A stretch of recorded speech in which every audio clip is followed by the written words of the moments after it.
जैसे कि last episode में हमने देखा कि तांग शैंग और क्वेन टेंज्यू आपस में लड़ाई कर रहे थे और जियालिंग गेट पर बहुत सारे लोग मरकर बीबी तोंग की आर्मी ऑफ डेड में शामिल हो रहे थे, जिस वजह से तियानता एम्पायर को बहुत ज्यादा दिक्कत का सामना करना पड़ रहा था। लड़ते लड़ते क्वेन टेंज्यू बॉर्डर पर आ जाते हैं और वहाँ क्वेन टेंज्यू हुई लीना से कहती है कि बीबी तोंग ने अपनी डिवाइन पावर का यूज ह्यूमन पावर को रिप्लेस करने के लिए किया है। उसने ये युद्ध भी बिना परमिशन के स्टार्ट कर दिया। जो लोग मर गए हैं उनके भी स्पिरिट को इसने अपना गुलाम बनाकर युद्ध में वापस लगा दिया। तांग शैंग भी वहाँ आ जाता है और उसको देखकर सभी शेक डेविल्स खुश हो जाते हैं। तांग शैंग क्वेन टेंज्यू से कहता है कि यहाँ जो भी गलत काम हो रहा है वो सब तुम्हारे एम्पायर की वजह से हो रहा है, क्या तुम अब भी क्रिमिनल्स का साथ देती रहोगी? क्वेन टेंज्यू कहती है कि मुझे जल्द से तुम्हें हराना होगा ताकि मैं इस युद्ध को खत्म कर सकूं और वापस वुहान एम्पायर को संभाल सकूं, इसलिए इस युद्ध को खत्म करने के लिए अब तुम्हें मरना होगा। ये कहकर वो तांग शैंग पर हमला कर देती है और इन दोनों में फिर से लड़ाई होने लगती है।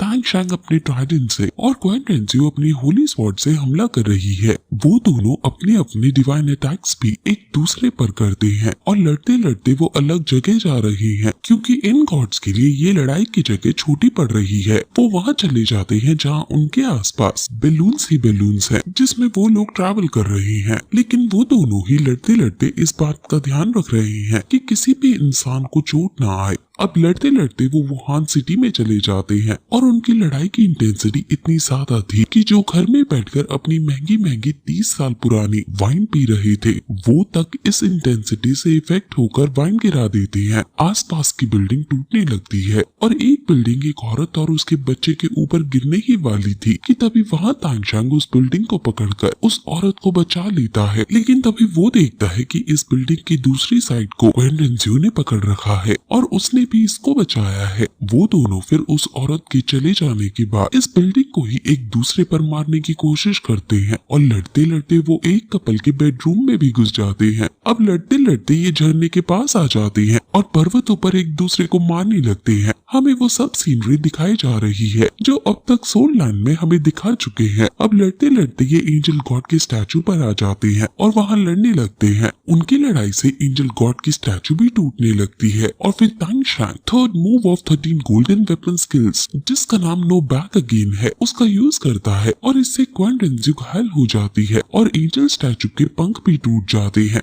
वहीं दूसरी तरफ तांग हाओ सभी से जल्द बीबी तोंग को गॉड बनने से पहले जियालिंग पास को जीतने को कहता है। तांग हाओ और तांग जियान अपने ही मरे हुए तांग सेक्ट के लोगों को अब दिल पर पत्थर रखकर मार रहे हैं। वो अपने अपने स्ट्रॉन्ग अटैक्स का यूज कर रहे हैं और तांग जियाओ 9 रैंडम हैमर का यूज करता है जिससे उसके आसपास के सभी ज़ॉम्बी मर जाते हैं। वहीं तांग हाओ सुमेरु हैमर का यूज करता है और बहुत सारे ज़ॉम्बीज को मार डालता है। तांग हाओ और तांग जियाओ को ये कुछ नहीं बिगाड़ पाएंगे क्योंकि ये मेन लैंड के अंदर सबसे स्ट्रॉन्गेस्ट योद्धा माने जाते थे। ओल्ड स्वॉर्ड और ओल्ड बोन भी जियालिंग गेट की तरफ जा रहे हैं और वो अपने आइकॉनिक फाइटिंग स्टाइल से इनको मार रहे हैं। ओल्ड स्वॉर्ड वो ही है जिन्होंने हालांकि अपना एक हाथ गंवाने और अपने सभी यंग मास्टर्स को खोने के बावजूद अकेले ही मार्शल सोल एम्पायर को संभाल लिया था और अभी भी एक ही हाथ से वो बड़े से बड़े डेड ड्रैगन को मारते हुए आगे बढ़ रहे हैं। वही पॉइजन मास्टर अपने ड्रैगन पर बैठकर मेड्यूसा गेज का यूज करके डेड पर्सन को मार रही हैं और वो नोटिस करते हैं कि उनकी मेड्यूसा गेज डेड लोगों को एक ही बार में पत्थर का बना दे रही है। तांग हाओ समझ जाता है कि डेड आर्मी को हरा पाना संभव है। असल में जो ये डेड आर्मी को अभी मार रहे थे वो इन्हें टेम्परेरी मार रहे थे क्योंकि ये पहले से मरे ही हुए हैं और ये मरकर फिर से जिंदा हो जा रही हैं। लेकिन अब मेड्यूसा गेज से इनको पत्थर में कन्वर्ट किया जा सकता है, इसलिए सभी को आशा की एक किरण दिखती है। पॉइजन मास्टर के पास मेड्यूसा स्कल बोन है जिसकी वजह से वो ऐसा कर पा रहा है और वो खुद भी नहीं जानता था कि उसकी मेड्यूसा गेज डेड आर्मी को पत्थर में बदल देने की ताकत रखती है। अब इनको घोष डोलो और क्रिस्टानियम को हराना है और अब पॉइजन मास्टर फुल पावर से अपनी मेड्यूसा स्कल का यूज करके इनको पत्थर में बदलने लगते हैं, लेकिन ऐसा करने से इनकी स्पिरिट पावर बहुत ज्यादा रेट से कम हो रही है और इनकी बॉडी भी काफी ज्यादा अफेक्ट हो रही है, लेकिन ये अपनी परवाह नहीं करते हैं। वही क्रिस्टानियम अपनी आर्मी को पॉइजन मास्टर पर हमला करने को भेज देता है और तांग हाओ अपनी आर्मी को पॉइजन मास्टर को प्रोटेक्ट करने के लिए भेज देता है। शेक डेविल्स पॉइजन मास्टर को प्रोटेक्ट करने लगते हैं। क्रिस्टानियम अपने पावरफुल अटैक को मोटू पर छोड़ता है और मोटू उस अटैक में आने ही वाला होता है कि तभी निंग डोंग रोंग अपनी नाइन स्पिरिट टेक्निक, जिसका नाम नाइन ट्रेजर गोल्ड लाइट है, उसका यूज कर देती है, जिससे मोटू को प्रोटेक्शन मिल जाती है। और फिर मोटू तुरंत अपनी भी नाइन स्पिरिट टेक्निक, जिसका नाम फोनिक्स निर्वाण है, उसका यूज कर देता है। उसके इस अटैक से क्रिस्टानियम का अटैक चकनाचूर हो जाता है और फिर तुरंत मिस्टर दाई और कैटगर्ल का फ्यूजन अटैक क्रिस्टानियम पर आ जाता है, जिससे वो घायल हो जाता है। पॉइजन मास्टर उस पर अपना अब अटैक छोड़ने ही वाला होता है कि तभी वो अपने अटैक से उनको रोकने की कोशिश करता है, लेकिन मोटू उसके अटैक को तोड़ देता है। पॉइजन मास्टर पहली बार किसी के साथ टीम वर्क में फाइट कर रहे हैं और उन्हें काफी अच्छा लग रहा है, क्योंकि हमेशा से वो अकेले ही रहते आए हैं। अब वो और ज्यादा लोगों को पत्थर का बनाने लगते हैं और अब एम्परर ज़ू भी अपनी सेना को ज़ियालिंग गेट पर अटैक के लिए भेज देता है। वहीं पॉइजन मास्टर की पार बहुत जल्दी खत्म हो रही है, इसलिए निंग डोंग रोंग उन्हें सपोर्ट करने लगती है और वही वहाँ उसके पापा भी आ जाते हैं जो उन्हें सपोर्ट करते हैं। अब ऑस्कर भी अपनी नाइन स्पिरिट टेक्निक, जिसका नाम मैजिक स्टोन रोटेशन है, उसका यूज करता है और वो सॉसेज पॉइजन मास्टर को देता है।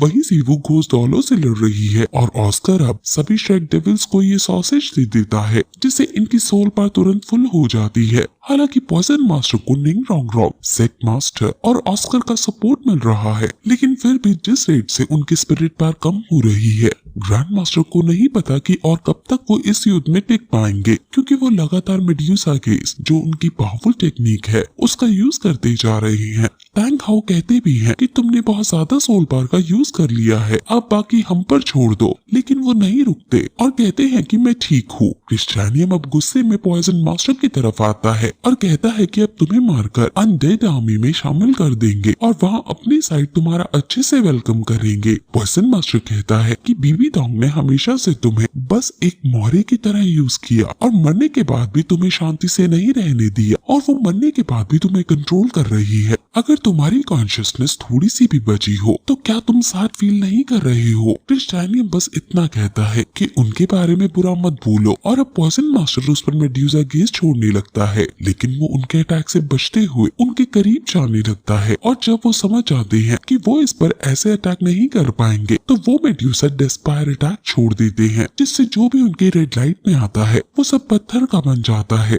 ये रेड लाइट उनके कई दूर तक फैल जाती है और कई सारे डेड लोग पत्थर में बदल जाते हैं और बीबी डोंग की फॉर्मेशन स्टॉप हो जाती है और फिर यही ये पार्ट खत्म हो जाता है।